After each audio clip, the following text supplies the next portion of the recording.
President, and gentlemen, ladies of the House, standing here with 8 minutes in my hands and at this venerable and rather magnificent institution, I was going to assure you that I belong to the Henry VIII School of Public Speaking, that as Henry VIII said to his wives, I shall not keep you long. But now finding myself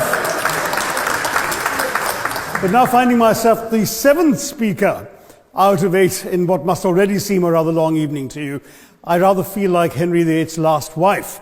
I more or less know what's expected of me, but I'm not sure how to do it any differently. Perhaps what I should do is really try and pay attention to the arguments that were advanced by the opposition today.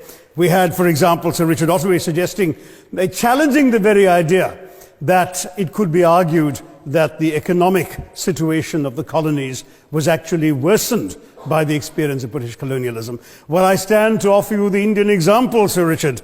India's share of the world economy when Britain arrived on its shores was 23%. By the time the British left, it was down to below 4%. Why? Simply because India had been governed for the benefit of Britain. Britain's rise for 200 years was financed by its depredations in India. In fact, Britain's industrial revolution was actually premised upon the deindustrialization of India. The handloom weavers, for example, famed across the world, whose products were exported around the world, Britain came right in. There were actually these weavers making fine muslin, light as woven air, it was said.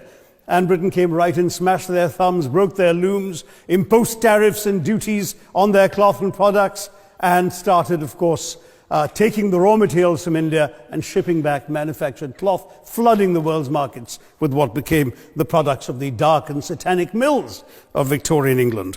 That meant that the weavers in India became beggars, and India went from being a world-famous exporter of finished cloth into an importer, went from having 27% of world trade to less than 2%. Meanwhile, colonialists like Robert Clive bought their rotten boroughs in England on the proceeds of their loot in India, while taking the Hindi word loot into their dictionaries as well as their habits.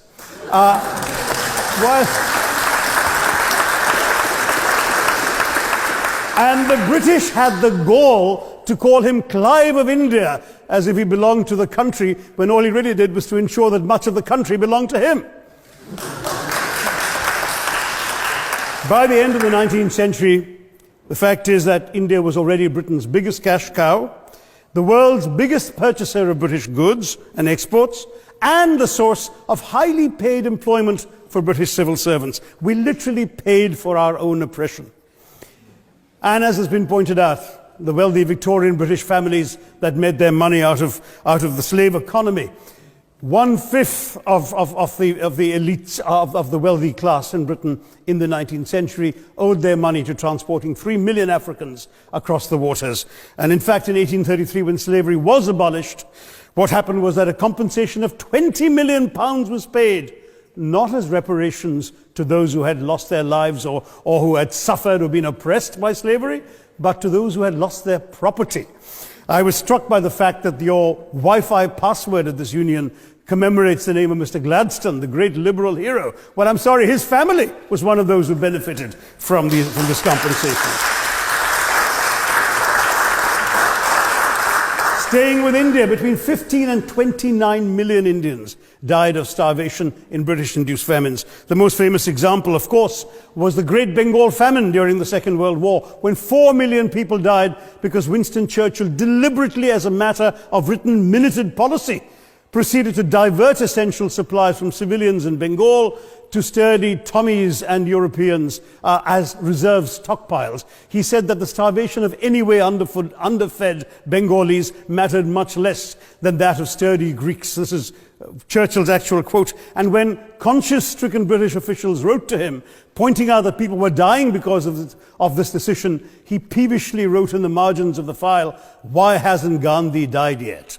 So all notions that the British were trying to do their colonial enterprise out of enlightened despotism, to try and bring the benefits of colonialism and civilization to the benighted heathen. I'm sorry, Churchill's conduct in 43, simply one example of many that gave a lie to this myth. As others have said on the proposition, violence and racism were the reality of the colonial experience. And no wonder that the sun never set on the British Empire, because even God couldn't trust the English in the dark.